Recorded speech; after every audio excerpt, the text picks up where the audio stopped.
You think you know mac and cheese? Baby, you haven't seen anything yet. Grandma didn't measure a single thing in her life, and somehow her mac and cheese was always the best thing on the table. Here are 31 tricks straight from the Soul Kitchen that will completely transform the way you make mac and cheese forever. Trick number 31, use evaporated milk instead of regular milk. Black grandmas have been reaching for that little can of Petter Carnation evaporated milk for generations, and there is a very specific reason why. Evaporated milk has had about 60% of its water content removed through a heating process, which means the remaining liquid is incredibly concentrated and rich. When you pour it into your cheese sauce, it doesn't water down your dish the way regular whole milk does.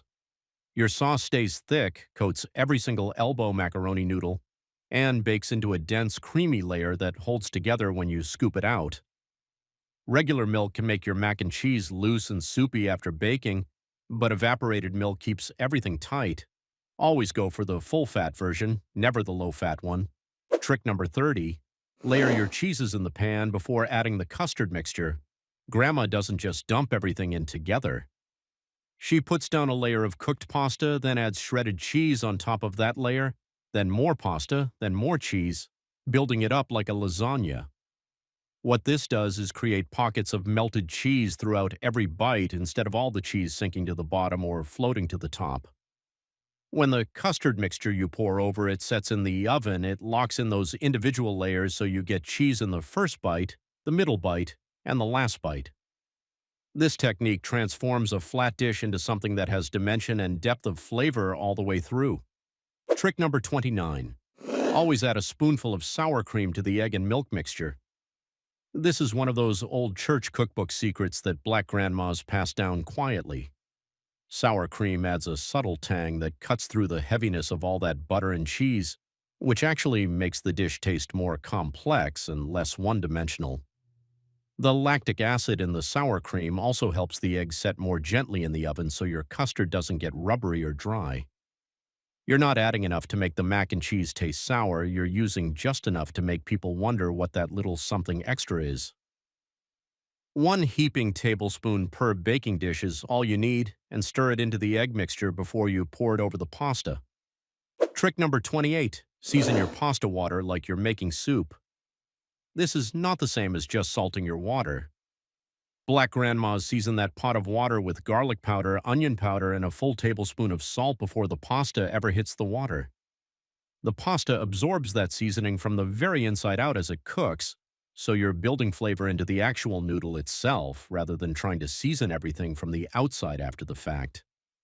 Plain pasta cooked in plain water acts like a blank sponge that just soaks up butter and cheese but doesn't contribute any flavor of its own. When your noodles are already seasoned, every single component in the dish tastes more intentional and layered. Trick number 27. Add cream cheese directly into the hot drained pasta while it's still steaming.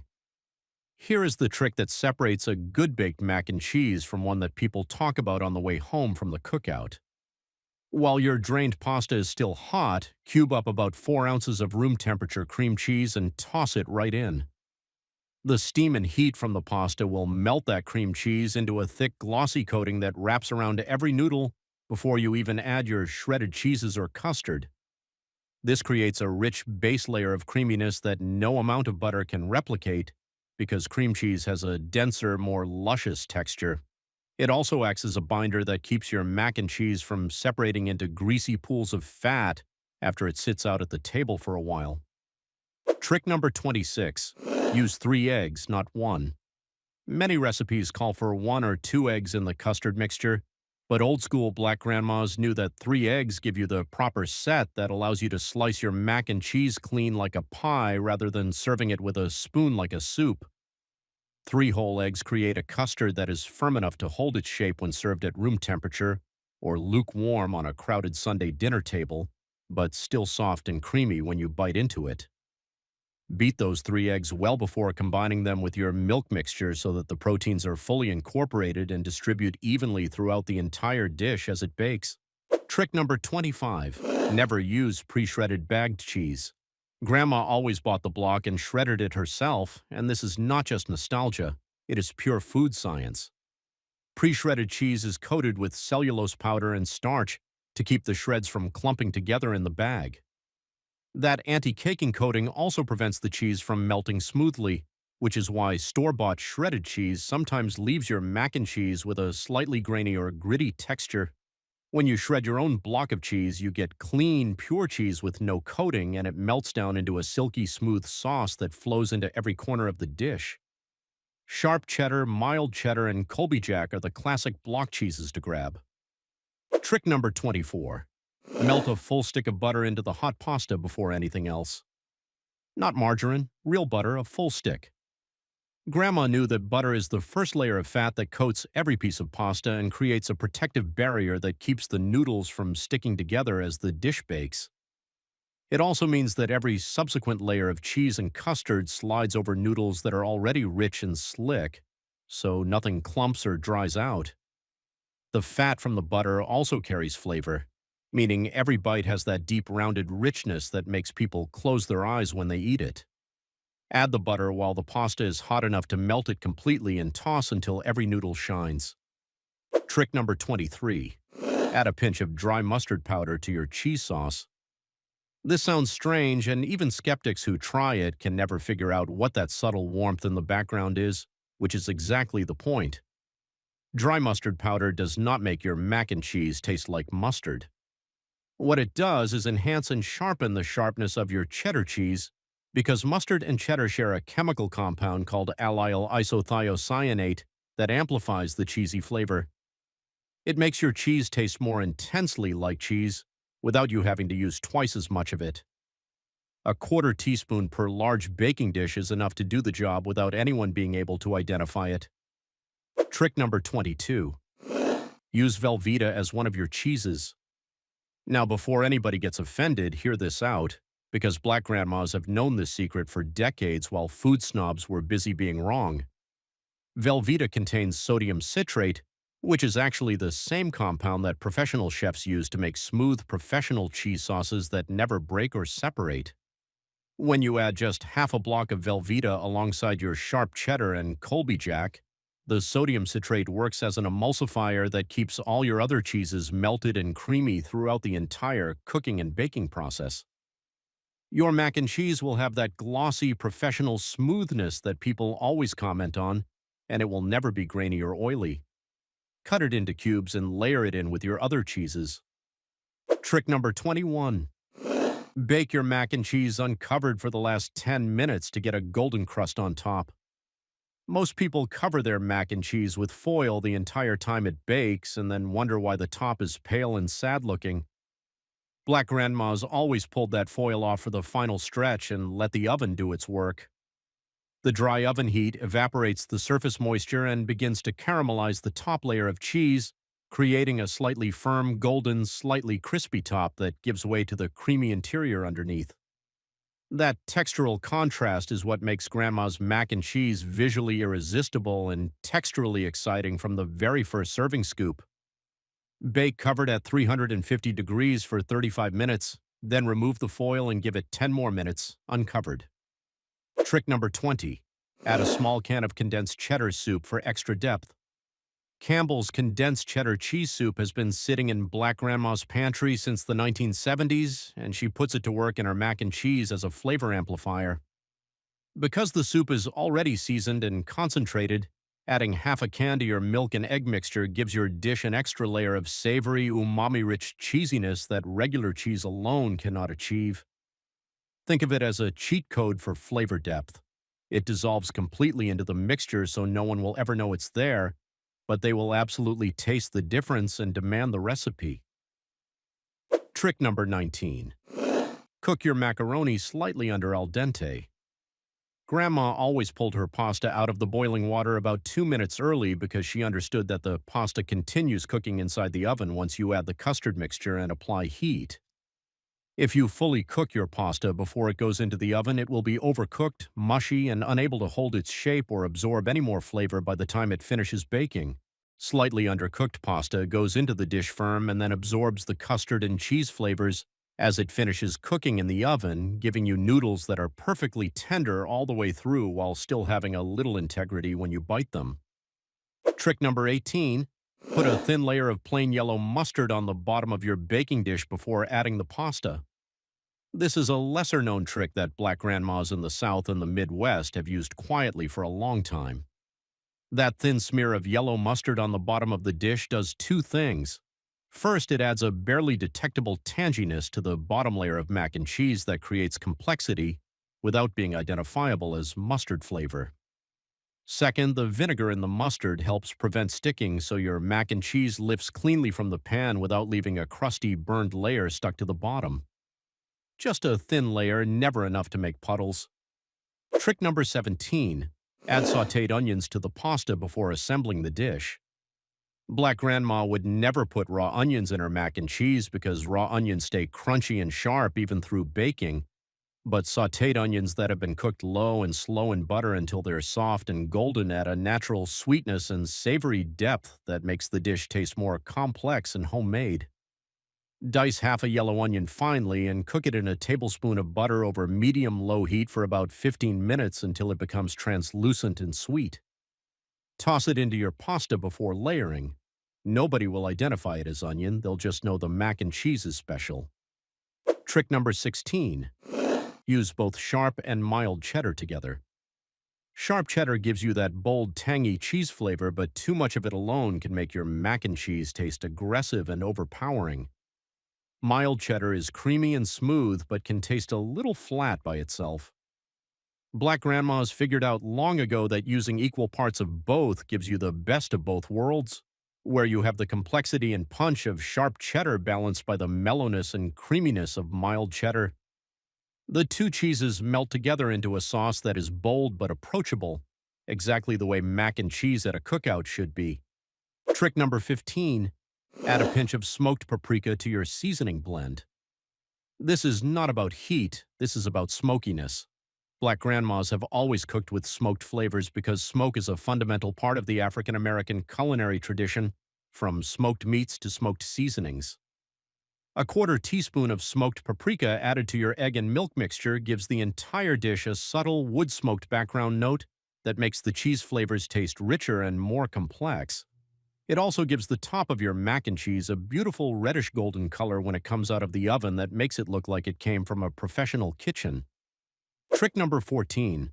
Always use full-fat dairy across the board. This means full-fat evaporated milk, whole milk if you use it, full-fat sour cream, and full-fat cream cheese.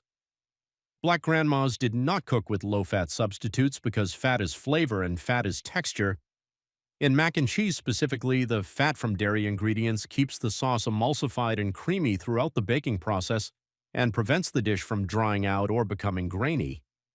Low-fat dairy products have higher water content, which causes the sauce to separate during baking and leaves you with a watery, curdled-looking dish instead of that smooth, cohesive, glossy finish that makes people go back for seconds. Trick number 13. Toast your breadcrumbs in butter before putting them on top. If your grandma used a breadcrumb topping, she never put plain breadcrumbs straight from the box onto her mac and cheese. She melted 2 tablespoons of butter in a pan, added the breadcrumbs, and tossed them over medium heat until they were golden and nutty and fragrant before spreading them on top of the dish. Pre-toasted breadcrumbs stay crispy all the way through baking because they've already had their moisture driven out, whereas raw breadcrumbs just steam on top of the dish and turn into a soggy layer. That crunchy, buttery topping is the contrast that makes every scoop of creamy mac and cheese underneath feel even more satisfying. Trick number 12. Let your eggs come to room temperature before beating them. Cold eggs straight from the refrigerator don't incorporate as smoothly into milk as room temperature eggs do, which can leave you with streaks in your custard mixture and uneven setting in the oven. Black grandmas always set their eggs out on the counter while they were preparing everything else, and by the time they were ready to make the custard mixture, the eggs were at room temperature and beat smooth and silky in seconds. Room temperature eggs also don't lower the temperature of your hot pasta when you add the mixture, which means the whole dish stays warm and the cheese continues melting properly throughout assembly. Trick number 11. Add a splash of hot sauce to the egg and milk mixture. Not enough to make it spicy, just enough to brighten everything up. Louisiana hot sauce or Frank's Red Hot are the go-to choices in black households, And a tablespoon stirred into the custard mixture adds a vinegary, tangy heat that sharpens all the other flavors without dominating them. Hot sauce in mac and cheese is not a new trend. It has been a Black household standard for generations because it activates the richness of the cheese and fat, the same way salt activates flavor in any other dish. If you can identify the hot sauce flavor in your finished mac and cheese, you've used too much. Trick number 10. Cover your dish tightly with foil to trap steam during the first part of baking. The steam trapped under that foil is what keeps your mac and cheese from drying out and cracking on top while the custard is still setting. If you bake uncovered from the start, the surface sets too quickly before the inside has fully cooked, which creates a hard, dense crust while the center remains loose and undercooked. Grandma always started covered and finished uncovered, and this two-phase baking method is responsible for mac and cheese that is uniformly cooked, evenly set, and creamy from edge to edge, with that beautiful golden top only forming in the final uncovered minutes. Trick number 9. Rest your mac and cheese for at least 15 minutes after taking it out of the oven. Grandma never served it straight out of the oven, and this was not because she was making you wait for the sake of it.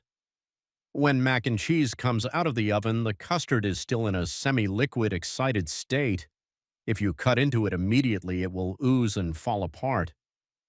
Those 15 minutes of resting time allow the eggs in the custard to firm up completely and the starches to stabilize, which means when you slice and serve it, you get clean, intact portions that hold their shape on the plate instead of collapsing into a puddle of cheese and noodles. Trick number 8. Use Colby Jack cheese as your third cheese in the blend. Sharp cheddar, mild cheddar, and Colby Jack is the holy trinity of Black Grandma mac and cheese blends. Colby Jack is a mild, creamy, slightly buttery cheese that melts exceptionally well and fills in any gaps in flavor between the bold sharp cheddar and the smooth mild cheddar. It also contributes a visual element because the orange and white marbling of Colby Jack creates those beautiful pockets of color you see in a cross-section of a properly made baked mac and cheese. The combination of these three cheeses together is balanced, complex, and time-tested. Trick number 7. Add a tablespoon of butter to the top of the mac and cheese before you put the foil on. Right before that foil goes over the dish and into the oven, Grandma would take a few pats of cold butter and distribute them across the top of the assembled mac and cheese. As the dish heats up, that butter melts and bastes the top layer of cheese, keeping it moist and preventing it from drying out or forming a tough skin during the covered portion of baking. When you remove the foil for the final browning stage, those butter pockets also help the cheese develop a beautifully even golden color rather than burning in some spots and staying pale in others. Trick number 6. Season your cheese sauce or egg mixture with onion powder, garlic powder, and black pepper separately from your pasta seasoning. Black Grandma's mac and cheese has layers of seasoning built at every single stage of cooking, not just dumped in all at once at the end. Your pasta water gets seasoned, your butter and cheese layer gets seasoned, and your egg and milk mixture gets seasoned. This technique means that every component in the dish is carrying its own flavor rather than relying on one seasoned component to do all the work. This multi-stage seasoning approach is why Grandma's mac and cheese tastes so deeply flavored and complex compared to versions made by people who only season once. Trick number 5. Use the right baking dish, specifically a deep ceramic or glass casserole dish.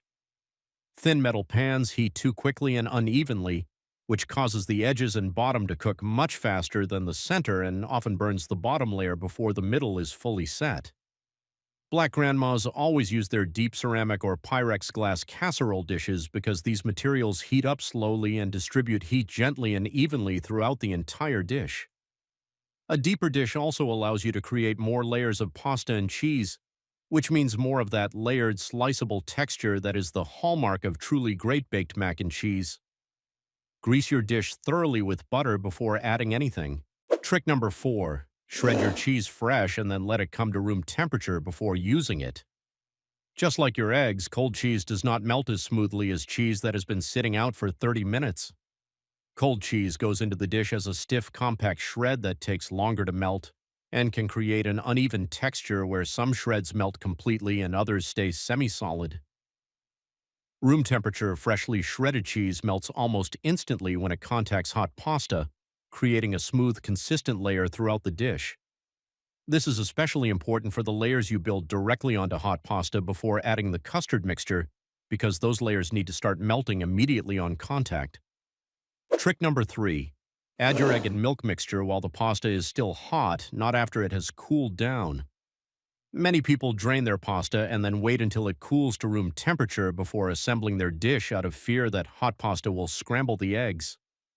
But Black grandmas knew that if you beat your eggs well and mix them thoroughly with your milk before adding the mixture, the eggs will not scramble. What actually happens when you pour the mixture over hot pasta is that the warmth begins gently setting the custard immediately, so that by the time the dish goes into the oven, the cooking process has already started from the inside. This results in a more evenly set, more uniform custard with a creamier texture throughout. Trick number 2. Always taste your pasta layer before the dish goes into the oven and adjust your seasoning right then. This is the final checkpoint that separates cooks who get compliments from cooks who wonder what went wrong. Before you cover that dish with foil and slide it into the oven, grab a fork and taste your assembled mac and cheese. You can still add a pinch more salt, an extra crack of black pepper, or an additional sprinkle of garlic powder directly on top, and all of those adjustments will work their way into the dish as it bakes. Once it comes out of the oven, you can only season the surface, but if you taste and adjust before baking, the seasoning gets absorbed throughout the entire dish evenly. Trick number 1. The top layer of cheese before baking should always be your sharpest, most flavorful cheese. This is the grandma secret that ties everything together. Whatever your most flavorful, most colorful cheese is, whether it is extra sharp cheddar or a sharp white cheddar, that cheese goes on the very top layer right before the dish goes into the oven. As the top bakes and browns, that bold, sharp, tangy cheese concentrates and caramelizes into a deeply flavored golden crust that is the very first thing people taste when they scoop their serving. That first bite sets the expectation for the entire dish and communicates before another bite is taken that this is not ordinary mac and cheese. This is the mac and cheese somebody's grandma made, and it was made with love, with intention, and with every trick she ever learned. Now go make grandma proud.